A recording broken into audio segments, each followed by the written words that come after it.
বন্দরে এটি নীলফামারী জেলার সৈয়দপুর, কিন্তু জামাতের যে আমিরের কথা বলা হচ্ছে উনি ঠাকুরগাঁ জেলা আমির বেলাল হোসেন। তার ভাষ্যমতে তিনি ঢাকা থেকে আসছিলেন নভোএয়ারের একটি ফ্লাইটে। দুপুর 12টার সময় যখন স্ক্যানিং হয় তখন এখানকার যারা দায়িত্বপ্রাপ্ত রয়েছেন তাদের এই বিষয়টি নিয়ে সন্দেহ হলে তাদের উচ্চপদস্থ যারা কর্মকর্তা রয়েছেন তাদের সঙ্গে পরামর্শ করে তাকে তল্লাশির আওতায় নিয়ে আসে এবং তার কাছ থেকে বিপুল পরিমাণ অর্থ উদ্ধার করে তাৎক্ষণিকভাবে। এবং তিনি জিজ্ঞাসাবাদে যেটি জানিয়েছেন যে তিনি এই টাকা নিয়ে ঢাকা থেকে বা যে অর্থ তার এই বিপুল পরিমাণ অর্থের অনুসন্ধান যখন এয়ারপোর্টের আইনশৃঙ্খলা বাহিনী সহ কাস্টমের লোকজন করছিলেন, তিনি বলছিলেন তিনি ব্যবসায় জড়িত এবং তিনি গার্মেন্টস ব্যবসার সঙ্গে জড়িত, সেই ব্যবসার টাকা তিনি এখানে নিয়ে আসছিলেন। কিন্তু যেহেতু নির্বাচনের আর মাত্র কয়েক ঘন্টা মতো, এখনও একদিন পুরো বাকি নেই, এই অল্প সময়ের মধ্যে এই পরিমাণ টাকা আসলে চাঞ্চল্যের সৃষ্টি করেছে। কেননা নির্বাচনের সময় সাধারণত বিপুল পরিমাণ কালো টাকা বা বিভিন্নভাবে অন্যায় টাকা সব মশার বিরুদ্ধে সুরক্ষা দিতে এলো বসুন্ধরা এক্সট্রিম অ্যারোসল। মশার বিরুদ্ধে এক্সট্রিম সুরক্ষা ভাবে হাত বদল হয়ে থাকে, সেই আশঙ্কা থেকেই আসলে আইনশৃঙ্খলা বাহিনী তাকে জিজ্ঞাসা করছেন। তবে এখনও এই ঘটনার আসল উদ্দেশ্য আইনশৃঙ্খলা বাহিনী বা যারা তদন্তে নিয়োজিত রয়েছেন তারা কিন্তু উদ্ঘাটন করতে পারেননি। আর বেলাল হোসেনের কথা আমরা বলতে চাই যে উনি কিছুক্ষণ আগে তাকে এখানকার আইনশৃঙ্খলা বাহিনী এবং যারা সেনাবাহিনীর দায়িত্বে রয়েছেন তাকে সিএমএইচ হসপিটালে নিয়ে যাওয়া হয়েছে সৈয়দপুরের। কেননা তিনি জিজ্ঞাসাবাদের এক পর্যায়ে কিছুটা অসুস্থ বোধ করলে তার চিকিৎসার জন্য বা তার শারীরিক পরীক্ষা নিরীক্ষার জন্য তাকে সৈয়দপুর বিমানবন্দর থেকে হসপিটালে নিয়ে যাওয়া হয়েছে।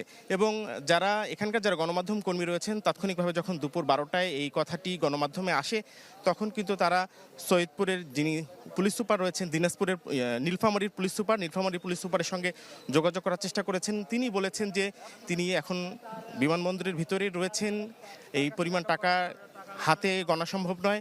তাৎক্ষণিকভাবে মেশিন আনা হয়েছে, সেই মেশিনে এখনও টাকার গণনা চলছে।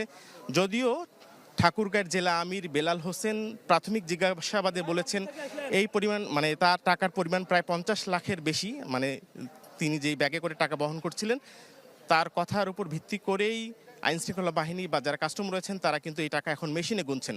যেহেতু 50 লাখ টাকা মেশিনে গোনা অনেক সময় সাপেক্ষ, সেই গণনার কাজ চলছে। গণনা শেষ হলে এবং প্রাথমিক তদন্তে বা বেলাল হোসেনের কাছে যে জিজ্ঞাসাবাদ করা হয়েছে, জিজ্ঞাসাবাদ শেষে এখানে হয়তো বা আনুষ্ঠানিকভাবে ব্রিফিং করা হবে যে এই টাকার উৎস কী, কোথা থেকে আনা হয়েছে, কী উদ্দেশ্যে ব্যবহার করা হবে, বা বেলাল হোসেনের কাছে যে প্রাথমিক তথ্য পাওয়া গেছে সেই সব বিষয় নিয়ে বিস্তারিত নীলফামারীর পুলিশ সুপার আমাদেরকে ব্রিফিং করবেন।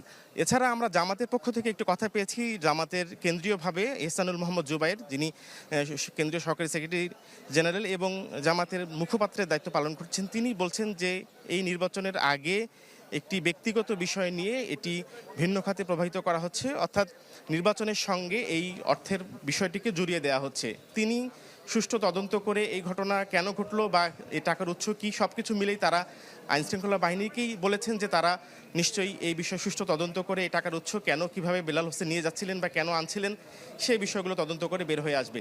আর দুপুর 12টায় বেলাল হোসেন অর্থাৎ ঠাকুরগাঁর জেলা আমির, এখান থেকে ঠাকুরগাঁ প্রায় 100 কিলোর মতো, উনি এই টাকা নিয়ে হয়তোবা ঠাকুরগাঁ যেতেন। তার আগে যেহেতু বিমানবন্দরে আইনশৃঙ্খলা বাহিনীর কাছে তিনি আটক হন এবং জিজ্ঞাসাবাদের এক পর্যায়ে তিনি যেহেতু অসুস্থ হয়ে গেছেন, আমরা ঠিক 2টার কিছুক্ষণ আগে তাকে সিএমএইচে অর্থাৎ এখানকার যারা দায়িত্বপ্রাপ্ত সেনাবাহিনী সদস্য রয়েছেন তাকে সিএমএইচে তার চিকিৎসার জন্য, তার পরীক্ষা নিরীক্ষার জন্য নিয়ে যাওয়া হয়েছে।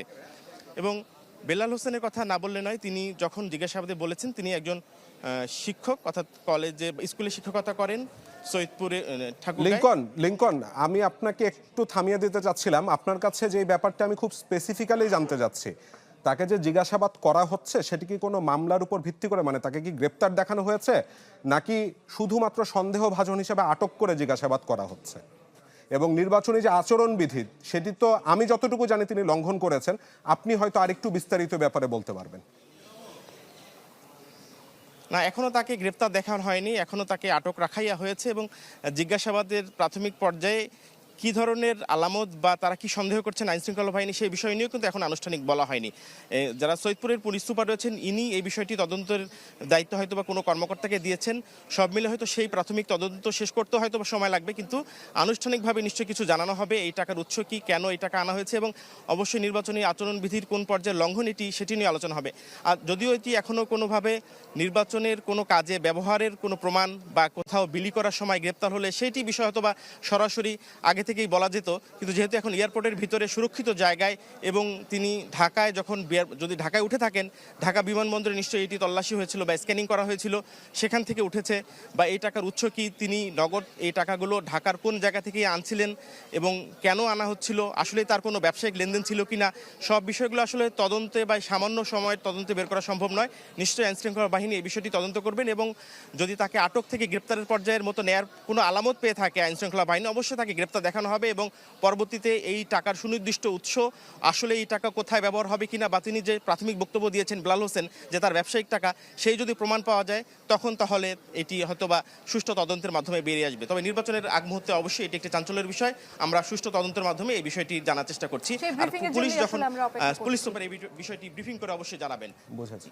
লিঙ্কন, আপনাকে ধন্যবাদ। আমাদের ধারণা আরো বেশ কিছুক্ষণ অপেক্ষা করতে হবে যে এবং সর্বশেষ সেই ব্রিফিং এর পরে আসলে আমরা নিশ্চিতভাবে বলতে পারবো। আমরা নিশ্চিতভাবে জানাতে পারবো দর্শককে।